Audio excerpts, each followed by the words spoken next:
Hi, this is Violet at the Eager Readers, and we'll be participating in Fragment Friday today, hosted by Book Chic Club. I'll be reading to you from Cassandra Clare's Clockwork Angel, which is the first book in the Infernal Devices trilogy.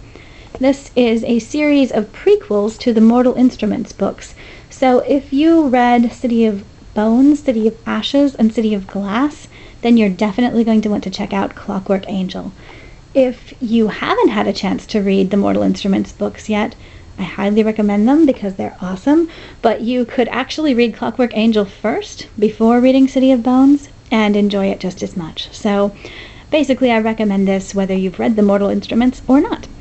This book comes out on August 31st, so next Tuesday. Be sure to check that out. It is set in the same world as the Mortal Instruments books, so the world of Shadowhunters and Downworlders. This particular book is set in Victorian London, kind of a steampunk version of Victorian London, which is fun. And I will be reading from page 92 of the advanced reader copy. This is a scene between Will, who is a Shadowhunter at the London Institute, and Tessa, who recently arrived at the London Institute and is asking him some questions about the people who live there. So you are one another's family.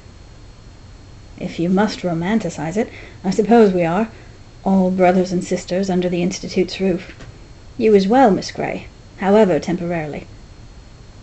In that case, Tessa said, feeling hot blood rise to her face, I think I would prefer it if you called me by my Christian name, as you do with Miss Lovelace. Will looked at her, slow and hard, and then smiled. His blue eyes lit when he smiled. Then you must do the same for me, he said. Tessa. She had never thought about her name much before, but when he said it, it was as if she were hearing it for the first time. The hard T, the caress of the double S, the way it seemed to end on a breath.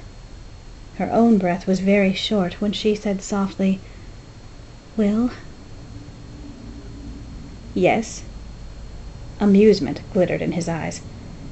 With a sort of horror, Tessa realized that she had simply said his name for the sake of saying it. She hadn't actually had a question. Hastily she said, How do you learn to fight like you do, to draw those magical symbols and the rest of it? Will smiled. We had a tutor who provided our schooling and physical training, though he's left for Idris, and Charlotte's looking for a replacement, along with Charlotte, who takes care of teaching us history and ancient languages. So, Mrs. Branwell's your governess? A look of dark mirth passed across Will's features. You could say that, but I wouldn't call Charlotte a governess if I were you, not if you want to preserve your limbs intact. You wouldn't think it to look at her, but she's quite skilled with a variety of weapons, our Charlotte. Tessa blinked in surprise. You don't mean... Charlotte doesn't fight, does she? Not the way you and Henry do. Certainly she does. Why wouldn't she? Because she's a woman, Tessa said. So was Boadicea. Who? So the Queen Boadicea, standing loftily charioted, brandishing in her hand a dart and rolling glances lioness-like. Will broke off at Tessa's look of incomprehension and grinned. Nothing. If you were English, you'd know. Remind me to find a book about her for you. Regardless, she was a powerful warrior queen. When she was finally defeated, she took poison rather than let herself be captured by the Romans. She was braver than any man. I like to think Charlotte is much in the same mold, if somewhat smaller. But she can't be any good at it, can she? I mean, women don't have those sort of feelings. What kind of feelings are those? Bloodlust, I suppose, Tessa said after a moment. Fierceness, warrior feelings. I saw you waving that hacksaw at the Dark Sisters, Will pointed out. And if I recall correctly, Lady Audley's secret was, in fact, that she was a murderer. So you've read it? Tessa couldn't hide her delight. He looked amused. I prefer the Trail of the Serpent.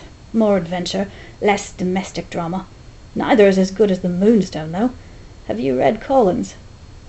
"I adore Wilkie Collins," Tessa cried. "Oh, Armadale? And the Woman in White? Are you laughing at me?" "Not at you," said Will, grinning. "More because of you. I've never seen anyone get so excited over books before. You'd think they were diamonds." "Well, they are, aren't they? Isn't there anything you love like that? Don't say spats or lawn tennis or something silly." "Good Lord," he said with mock horror. "It's like she knows me already." "Everyone has something they can't live without. I'll find out what it is for you. Never you fear." She meant to speak lightly, but at the look on his face her voice trailed off into uncertainty. He was looking at her with an odd steadiness. His eyes were the same dark blue as the velvet binding of the book she held. His gaze passed over her face, down her throat, to her waist, before rising back up to her face, where it lingered on her mouth. Tessa's heart was pounding as if she had been running upstairs. Something in her chest ached, as if she were hungry or thirsty. There was something she wanted, but she didn't know what.